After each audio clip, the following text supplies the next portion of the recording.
नमस्कार। जब भी हम कोलेस्ट्रॉल का नाम सुनते हैं तो कोलेस्ट्रॉल का नाम आते ही हम डरने लग जाते हैं। हमको लगता है कि यह हमारा दुश्मन है, इससे किसी भी तरह छुटकारा पाना चाहिए। फिर हमारे दिमाग में ब्लॉकेज, हार्ट डिजीज़, बहुत सारी चीज़ें चलने लगती है। लेकिन कोलेस्ट्रॉल को हम किसी भी तरह से बॉडी में अगर लेवल हाई है तो उसको कम करना चाहते हैं। आज के वीडियो में मैं आपको बताऊंगा कि क्यों कोलेस्ट्रॉल हमारा दोस्त है और दुश्मन नहीं है। इसके लिए थोड़ा सा बेसिक समझने की ज़रूरत है कि कोलेस्ट्रॉल कब आता है, कब बढ़ता है और उसका रोल क्या है। वैसे तो कोलेस्ट्रॉल के बारे में मैं बहुत डिटेल में बात कर चुका हूँ, लेकिन इस एक पॉइंट को मैं एम्फेसाइज़ करना चाह रहा था ताकि मैं आपको बता पाऊँ कि कितना ज़रूरी है ये समझना कि कोलेस्ट्रॉल एक्चुअली हमारा फ्रेंड होता है। जब भी आर्टरियल ब्लॉकेज होता है, आर्टरीज क्लॉग्ड अप हैं या ब्लॉकेज है, तो हम कोलेस्ट्रॉल को ही दोषी मानते हैं। लेकिन it is a chain of reactions, एक चेन ऑफ रिएक्शंस होता है जिसकी वजह से कोलेस्ट्रॉल को वहाँ पे आना पड़ता है आपको बचाने के लिए। कोलेस्ट्रॉल तभी आएगा जब आपके आर्टरीज में इन्फ्लेमेशन होगा। अच्छा, आर्टरी में इन्फ्लेमेशन कहाँ पे होगा? जो मसल की लाइनिंग है, मस्कुलर लाइनिंग, और जो आपका आर्टरीज है उनके बीच में इन्फ्लेमेशन आता है। इन्फ्लेमेशन मतलब सूजन या घाव। तो आपके आर्टरीज में जब भी इन्फ्लेमेशन होगा तो वहाँ पे बहुत सारे रॉ मटेरियल आते हैं वहाँ रिपेयरिंग करने के लिए। जैसे अगर छत टूट गया, दीवार में रिपेयरिंग करनी है, तो बालू, गिट्टी, सीमेंट ये लगा के हम उसको मरम्मत करेंगे। उसी तरह हमारी बॉडी में जब भी आर्टरीज में इन्फ्लेमेशन होता है तो सबसे पहले आता है कोलेस्ट्रॉल। कोलेस्ट्रॉल क्यों आता है? ताकि वो इन्फ्लेमेशन को तुरंत हील कर पाए। अब इन्फ्लेमेशन क्यों हुआ है उसके बहुत सारे रीजंस हैं, मैं बताऊंगा। लेकिन इन्फ्लेमेशन अगर हुआ है तो वहाँ कोलेस्ट्रॉल आएगा आपको बचाने के लिए। कोलेस्ट्रॉल आपके आर्टरीज में जो घाव हो गया, इन्फ्लेमेशन हो गया है, उसके लिए दवा की तरह काम करता है। फॉर एग्जाम्पल, अगर आपके पैर में मोच आ गया तो वो सूज गया, वहाँ इन्फ्लेमेशन हो गया, दर्द है, तो वहाँ पे भी अंदरूनी तौर पे कोलेस्ट्रॉल आएगा उसकी मरम्मत करने के लिए। तो आर्टरीज में भी कोलेस्ट्रॉल, जैसे चोट पे हम बोरोलिन लगाते हैं या बैंडेड लगाते हैं, तो उसी बैंडेड की तरह या दवा की तरह कोलेस्ट्रॉल काम करता है। ये है कोलेस्ट्रॉल का एक काम बॉडी में कि आपके इन्फ्लेमेशन को हील करे। अच्छा, कोलेस्ट्रॉल के अलावा सैकड़ों और मॉलिक्यूल्स आते हैं आपको बचाने के लिए, लेकिन उनमें से कुछ हैं, जैसे कैल्शियम आता है। तो जब इन्फ्लेमेशन ज़्यादा समय तक रहेगा, कोलेस्ट्रॉल उसको हील नहीं कर पाएगा, कैल्शियम आएगा, कैल्शियम धीरे धीरे डिपॉजिट होगा। तो कहते हैं ना कि हार्ट में ब्लॉकेज हो गया है, कैल्सिफिकेशन हो गया है, तो calcium is also coming there to rescue you from the inflammation, जो कि बैक्टीरियल अटैक से आगे और बुरी हालत आपकी हो सकती है। ब्लड वेसल्स की, ब्लड वेसल्स रप्चर हो सकता है।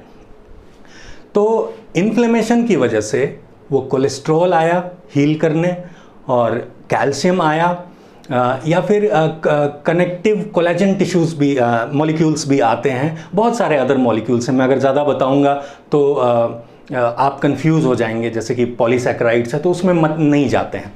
हम ये देखते हैं कि कोलेस्ट्रॉल आ रहा है आर्टरीज में इन्फ्लेमेशन को बचाने के लिए।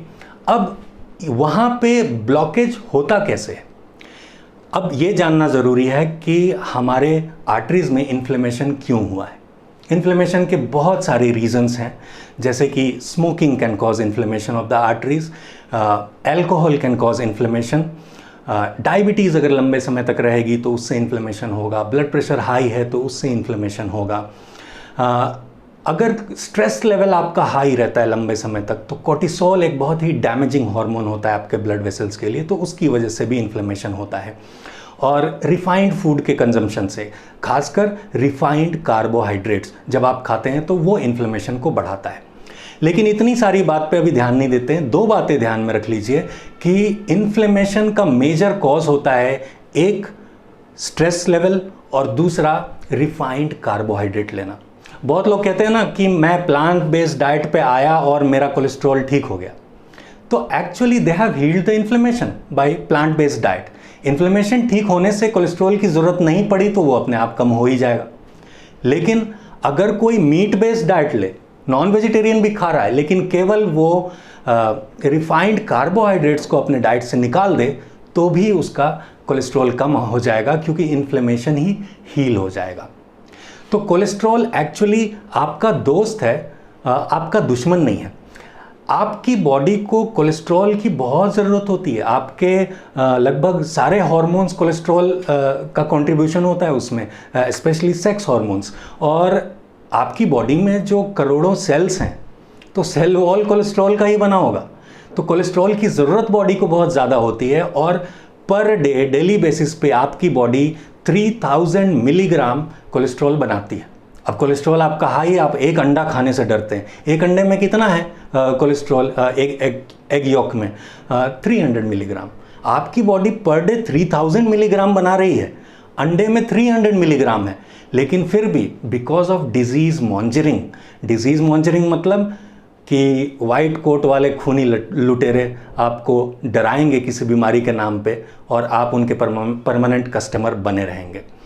तो ये बात जान लीजिए कि कैसे भी अगर आप कोलेस्ट्रॉल को दवा लेके कम करने की कोशिश करते हैं तो आप अपनी शरीर के साथ अच्छा नहीं कर रहे हैं, आप अपनी शरीर के साथ अन्याय कर रहे हैं। कोलेस्ट्रॉल के ऊपर काफ़ी सारी बातें मैंने की हैं।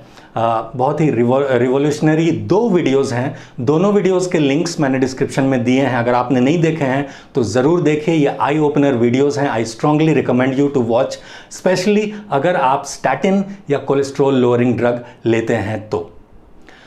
कोलेस्ट्रॉल को ज़बरदस्ती बॉडी से कम करना मतलब उसको दोषी मान लेना।